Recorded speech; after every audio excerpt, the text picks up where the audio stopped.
Okay, Telugu view పాయింట్కి తిరిగి స్వాగతం. యూపీఏ హయాంలో సమాజానికి పట్టిన దరిద్రం ఒకటి కాదండి. పోయినసారి నేను చెప్పాను వక్ఫ్ చట్టం ఎట్లా వాళ్ళు ఎంత దారుణాదారుణంగా ఆ చట్టాన్ని తీసుకొచ్చారనేది. ఇంకొక ఉదాహరణ, ఇప్పుడు సమాజాన్ని మతపరంగా విడదీసి హిందువుల్లోనేమో ముస్లింలకు ఎందుకు అటువంటి ప్రత్యేక హక్కులు ఇస్తున్నారనేటువంటి భావన వీళ్ళల్లో ఏర్పడుతుంది. వాళ్ళని మేము ప్రత్యేకం అనేటువంటి భావన వాళ్ళకి క్రియేట్ చేయాలని ప్రయత్నం చేయటం, మతపరమైనటువంటి వివక్షలు తీసుకొచ్చి సమాజాన్ని విడగొట్టింది ఎవరయ్యా అంటే యూపీఏ ప్రభుత్వం. మళ్ళీ వాళ్ళు సెక్యులరిజం అని చెప్పుకుంటారు. సెక్యులరిజం అంటే రిలీజియస్ న్యూట్రల్. అలా కాదే వాళ్ళు. నాకు తెలిసి ఎవరైనా వాళ్ళని సెక్యులరిస్టులు అంటే ఇవాళ మాత్రం నేను ఒప్పుకోలేను. కావాలంటే ఎవరితోనైనా వాదించడానికి సిద్ధంగా ఉన్నా, వాళ్ళు ఎలా కాదో చెప్పటానికి. ఇంకొక ఉదాహరణ, వక్ఫ్ చట్టం అంతకుముందు చేశాను కదా, ఇప్పుడు విద్యా హక్కు చట్టం అండి. విద్యా హక్కు చట్టం పేరుతోటి యూపీఏ ప్రభుత్వం చేసింది తిరిగి మళ్ళా మతాల మధ్య భేదాలు సృష్టించింది. ఈ చట్టానికి ముందే 2005లో ఇంకోటి తీసుకొచ్చింది. ఏంటంటే రాజ్యాంగ సవరణ తీసుకొచ్చింది. ఇంకెవరు మార్చాలన్నా మళ్ళీ రాజ్యాంగ సవరణ చేయాలి. ఏంటంటే 25% విద్యా సంస్థల్లో రిజర్వేషన్లు ఇవ్వాలి. దాంట్లో తప్పలేదు, నేను దాన్ని తప్పట్లేదు. అక్కడ ఏం చేసిందంటే మైనారిటీ ఇన్స్టిట్యూషన్స్కి మినహాయింపు ఉందట. ఎందుకు ఇవ్వాలండి? వాళ్ళు సమాజంలో వెనకబడిన వాళ్ళు, అణగారినటువంటి వర్గాలకి ఇవ్వాలనుకున్నప్పుడు మైనారిటీ మెజారిటీ ఏంటి? ముఖ్యంగా ఇవాళ రోజుల్లో బీసీల్లో ముస్లిమ్స్ కూడా ఎక్కువ మంది బీసీల్లో ఉన్నారు కదా. సో నువ్వు అసలు ఈ వివక్షని తీసుకొచ్చి పెట్టి తగాద పెట్టిందే యూపీఏ. ఇవాళ హిందువుల్లో ఆ భావన రావటానికి మమ్మల్ని సెకండ్ క్లాస్ సిటిజన్స్ లాగా ట్రీట్ చేస్తుంది ప్రభుత్వాలు అని అనుకోవటానికి మీరు చేసిన పనులే. రాజ్యాంగ సవరణ ఎలా తీసుకొచ్చారు? అందరూ ఏదో మంచి బ్రహ్మాండం 25% రిజర్వేషన్ ఇస్తున్నారంటే హర్షించారు. ఆ 25% రిజర్వేషన్ మళ్ళీ మైనారిటీ ఇన్స్టిట్యూషన్స్కి వర్తించవట. అది చెప్పిన కాడి నుంచి ఆ తర్వాత మైనారిటీ ఇన్స్టిట్యూషన్స్ విపరీతంగా పెరిగాయండి దేశంలో. మీకు అందరూ తెలుసో లేదో కావాలంటే లెక్కలు చూసుకోండి. ఆ తర్వాత పెరిగాయి మైనారిటీ ఇన్స్టిట్యూషన్స్. ఎందుకంటే లెక్క చెప్పాల్సిన పని లేదు, ప్రభుత్వ అజమాయిషీ లేదు, ఎయిడ్స్ వస్తాయి కానీ లెక్క చెప్పాల్సిన పని లేదు, అజమాయిషీ లేదు. విద్యా హక్కు చట్టం 2009లో తీసుకొచ్చారు. 93వ రాజ్యాంగ సవరణ 2005లో తీసుకొచ్చారు. సో ఈ రెండు యూపీఏ ప్రభుత్వంలో జరిగినాయి, ఈ రెండు కూడా. దాంతో ఏమైపోయింది, మిగతా హిందువులు, మెజారిటీ హిందువుల్లో ఇదేంటి మాకెందుకు, మా మీద ఎందుకు వివక్ష? ఉదాహరణకు వాళ్ళు మైనారిటీకి ఉన్న చోట ఏమన్నా వాళ్ళకి స్వేచ్ఛ ఉందా అంటే అది లేదు. జమ్మూ కాశ్మీర్లో హిందువులు ఎవరైనా ఇన్స్టిట్యూషన్ పెట్టారనుకోండి, అక్కడ కూడా ఏంటి, జమ్మూ కాశ్మీర్లో మీకు వాళ్ళే అక్కడ ఉన్నటువంటి మెజారిటీ కమ్యూనిటీకే మినహాయింపు ఉంటుంది. మైనారిటీ అయినా హిందువులకు మినహాయింపు ఉండదు. అదే మరి ఈశాన్య భారతంలో కూడా. సో న్యాచురల్గా మరి ఎందుకు పెరగదండి? ఆ భేదభావాలను సృష్టించిందే ప్రభుత్వాలు, భేదభావాలను. ఇవాళ తీసేయటం కూడా తేలిక కాదండి. రాజ్యాంగ సవరణ చెయ్యాలి అనగానే ఇవ్వాలన్నా కోయిలేషన్ గవర్నమెంట్లో అసలు అది సాధ్యం కాదు, నంబర్ 1. ఎందుకంటే ఇదేదో పెద్ద వాళ్ళ హక్కులు తీసేశారనేది మాట్లాడతారు. అరే నువ్వు అందరికీ సమానంగా పెడదామయ్యా బాబు చట్టం అంటే ఇంకొకరి హక్కులు తీసేయడం ఎలా అవుతుందో నాకైతే అర్థం కావట్లేదండి. మైనారిటీ ఇన్స్టిట్యూట్ అయితే వాళ్ళకి రిజర్వేషన్లు వర్తించవట, వాళ్ళ మీద అజమాయిషీ ఉండదట, వాళ్ళకి పూర్తి స్వేచ్ఛ ఉంటుందట, స్వతంత్రత ఉంటుందట. అదే రిపీటెడ్ ఇన్స్టిట్యూషన్స్ ఉన్నా కూడా వాటికి స్వతంత్రత ఉండదట. వీళ్ళు చెప్పే 25% కూడా జరగదండి. 25% రిజర్వేషన్ అన్నారు, బాగానే ఉంది. దానికి మరి కాంపెన్సేషన్ ఎవరు ఇస్తారో? ఆ ఫీజు అదంతా స్కూల్ ఫీజు ముందు మేనేజ్మెంట్ భరించాలి. ఎప్పటికి వస్తున్నాయండి? చాలా లెక్కలు తీసుకోండి. 1 year దాటిపోతా ఉంది వాళ్ళకి వచ్చేటప్పటికి రియంబర్స్మెంట్. ప్రభుత్వాలు ఇవ్వాలి కదా వెంటనే, వాళ్ళ దగ్గర డబ్బులు ఉండవు కదా, ప్రామిసులు చేస్తారు కానీ డబ్బులు ఇవ్వరు కదా. సో దానివల్ల ఏమైపోతుంది, విద్యా సంస్థలు దెబ్బతినిపోతున్నాయి, మిగతా విద్యా సంస్థలు. సో ఈ వివక్ష అనేది మాత్రం చాలా దారుణం. ఎందుకంటే మీరు మెజారిటీ ఉన్న వాళ్ళకి ఇప్పుడు పెట్టేటప్పుడు మీరు అట్లే ఆ రాష్ట్రాల్లో పెడుతున్నారా? మైనారిటీకి ఎక్కడ మైనారిటీ రాష్ట్రాల ప్రకారం అంటే రాష్ట్రం కాదు, కేంద్రం లెక్క, రాష్ట్రాల లెక్క అంటారు. సో ఎవరు వివక్ష చూపిస్తున్నారండి? ఎవరు మతపరమైన భేదాలు సృష్టిస్తున్నారండి? ఇప్పుడు చెప్పండి.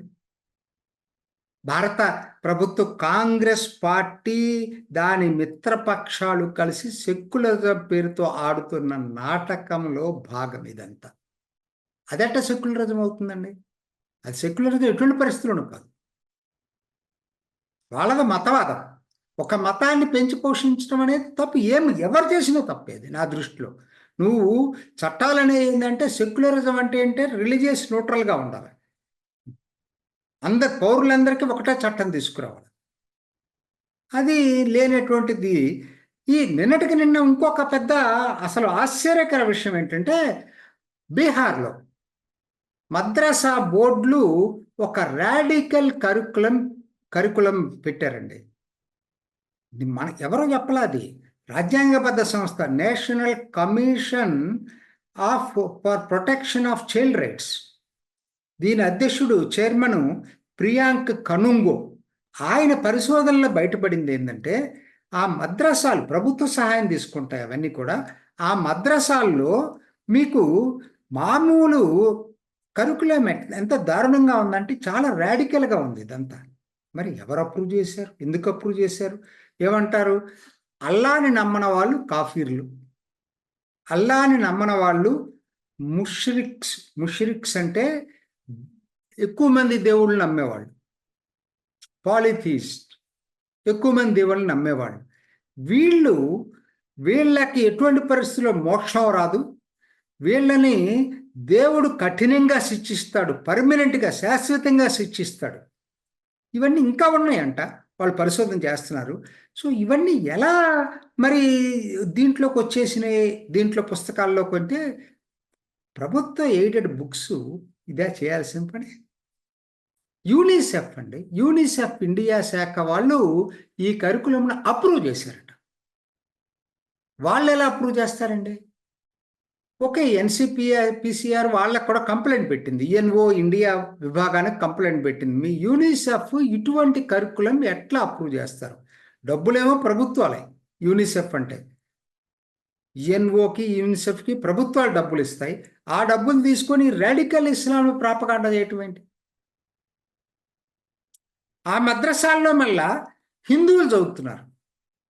ఎంతమంది చదువుతున్నారని వివరాలు బయట పెట్టమని ఇతను అడిగితే బీహార్ ప్రభుత్వం బయట పెట్టడానికి ఇష్టపడలేదు. చూడండి అసలు ఎలా ఉందంటే అసలు పరిస్థితి ఇది. మరి వివరాలు నువ్వు ప్రభుత్వ సహాయం తీసుకున్నప్పుడు వివరాలు తెలియాలి కదా. ప్రభుత్వం దగ్గర ఉన్నాయి, బీహార్ ప్రభుత్వం దగ్గర. అంటే జనతాదళ్ యూ కూడా దీంట్లో భాగస్వామ్యమే. మరి వాళ్ళ కోయలేషన్ గవర్నమెంట్లో బీజేపీ కూడా ఉంది. వాళ్ళు కూడా అడగాలి వాళ్ళు జనతాదళ్ యూని.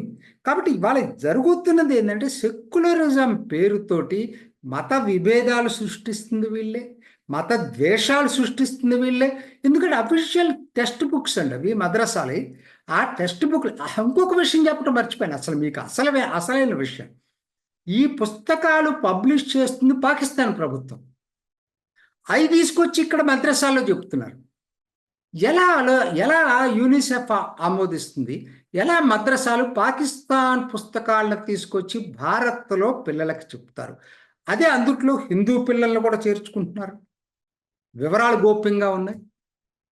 సో ఇదంతా బీహార్లోనే జరుగుతుందంటే చాలా చోట్ల జరగవచ్చండి. ఇది పెద్ద విశేషమేం కాదు.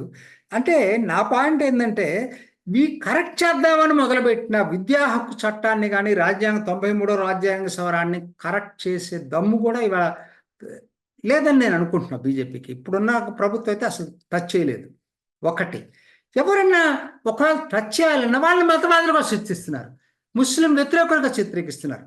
వాస్తవానికి వీళ్ళు అడుగుతుందంటే వివక్షులైనటువంటి అందరు పౌరులకి ఒకే చట్టం. అది ఎట్లా ముస్లిం వ్యతిరేకం అవుతుంది? మీరు చేసింది మత అప్పీజ్మెంట్, మతవాదం మీది, ఇది మతవాదం కాదు. కానీ దాన్ని డిఫరెంట్గా పిక్చరైజ్ చేస్తున్నారు ప్రపంచంలో. ఇవాళ కాంగ్రెస్ చేసిన పాపాలకు ఒక విధంగా ఇప్పటి ప్రభుత్వం శిక్ష అనుభవిస్తుంది. వాటిని కరెక్ట్ చేద్దామన్నా అంత తేలికైన పని కాదు. దానికి చిలవల పలవు అల్లేసి మీడియాలో విపరీతంగా, అసలు బీజేపీ విపరీతంగా ముస్లిం వ్యతిరేక ధోరణి అనేటువంటి, ముస్లింల్లో కూడా అభ్యుదయవాదాన్ని నమ్మే వాళ్ళు దురదృష్టవశాత్తు తక్కువ మంది ఉన్నారు. ఉదారవాదులు తక్కువ మంది ఉన్నారు. ఈ ముల్లాలు చెప్పేదే ఎక్కువ మంది నమ్ముతూ ఉన్నారు. అదే మారాలి అసలు. ఫస్ట్ అసలు అది చాలా ఇంపార్టెంట్ విషయం. అది మారిందాక వాళ్ళ పురోగతి కూడా ఉండదండి. ముఖ్యంగా మహిళలకి. ఇస్లాం సమాజంలో మహిళలు మారాలంటే ఉదారవాదం పెరగాలి ఇస్లాం సమాజంలో. చాలా ఇంపార్టెంట్ అది. సరే, ఏది ఏమైనా ఇది ఈనాటి భారతం. ఇది ఈనాటి ఓకే తెలుగు వ్యూ పాయింట్. మరొక ఎపిసోడ్లో మళ్ళీ కలుసుకుందాం. నమస్తే. చూసారు కదండి. మరి ఈ వీడియో కనుక మీకు నచ్చినట్లయితే ఒక లైక్ కొట్టేసి మీ అభిప్రాయాన్ని కూడా కామెంట్ బాక్స్లో తెలియజేస్తూ ఇలాంటి ఇంట్రెస్టింగ్ అప్డేట్స్ కోసం మా ఛానల్ని సబ్స్క్రైబ్ చేసుకోండి.